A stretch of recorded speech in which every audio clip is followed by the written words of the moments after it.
ഇന്ന് നമുക്ക് നാടൻ രീതിയിൽ ഒരു അടിപൊളി ഉണക്കച്ചെമ്മീൻ കറി തയ്യാറാക്കാം. അപ്പോൾ ആദ്യം തന്നെ ചെറിയൊരു കഷ്ണം ഇഞ്ചി, 4 പച്ചമുളക്, 5 ചുവന്നുള്ളി, ഇത്രയും നല്ലതുപോലെ ഒന്ന് ചതച്ചെടുക്കുക. പച്ചമുളകിന്റെ എണ്ണം നമ്മുടെ എരിവിനനുസരിച്ച് മാറ്റം വരുത്താവുന്നതാണ്. അപ്പോൾ ഇതുപോലെ നന്നായി ഒന്ന് ചതച്ചെടുത്തിട്ടുണ്ട്. അടുത്തതായി അരപ്പ് തയ്യാറാക്കുന്നതിനായി മിക്സിയുടെ ജാറിലേക്ക് അരമുറി ചിരകിയ നാളികേരം ചേർത്ത് കൊടുക്കുക.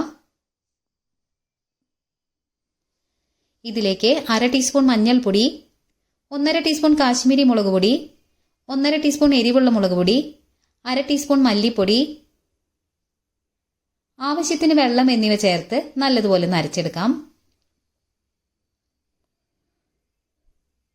അടുത്തതായി ചെമ്മീൻ ഒന്ന് റോസ്റ്റ് ചെയ്തെടുക്കണം. ഇവിടെ ഞാൻ 1/2 കപ്പ് ചെമ്മീനാണ് എടുത്തിരിക്കുന്നത്.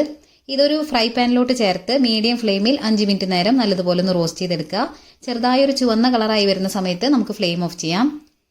ഇനി ഒരു മൺചട്ടിയിലേക്ക് ഈ റോസ്റ്റ് ചെയ്ത് വെച്ചിരിക്കുന്ന ചെമ്മീൻ ചേർത്ത് കൊടുക്കുക.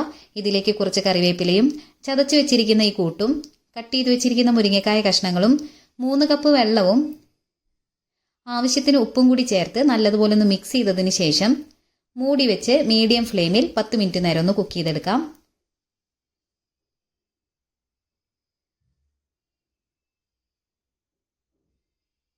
ഇനി മൂടിയെല്ലാം തുറന്ന് ഇതിലേക്ക് കട്ട് ചെയ്ത് വെച്ചിരിക്കുന്ന മാങ്ങ കഷ്ണങ്ങൾ കൂടി ചേർത്ത് കൊടുക്കുക.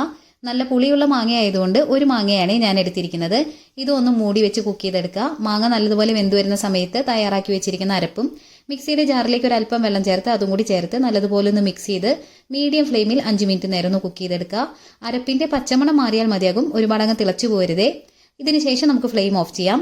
അടുത്തതായി ഒരു പാനിൽ വെളിച്ചെണ്ണ ചൂടാക്കി ഇതിലേക്ക് ചെറുതായി കട്ട് ചെയ്ത് വെച്ചിരിക്കുന്ന ചുവന്നുള്ളി ചേർത്ത് നല്ലതുപോലെ ഒന്ന് ഇളക്കി കൊടുക്കുക. ഉള്ളി പകുതി മൂപ്പായി വരുന്ന സമയത്ത് ഇതിലേക്ക് കുറച്ച് കറിവേപ്പില കൂടി ചേർത്ത് കൊടുക്കാം. ഇനി ഉള്ളി നല്ലതുപോലെ മൂത്ത് വരുന്ന സമയത്ത് ഈ താളിപ്പ് കറിയിലേക്ക് ചേർത്ത് ഇളക്കി കഴിഞ്ഞാൽ രുചികരമായ നാടൻ ചെമ്മീൻ കറി റെഡി.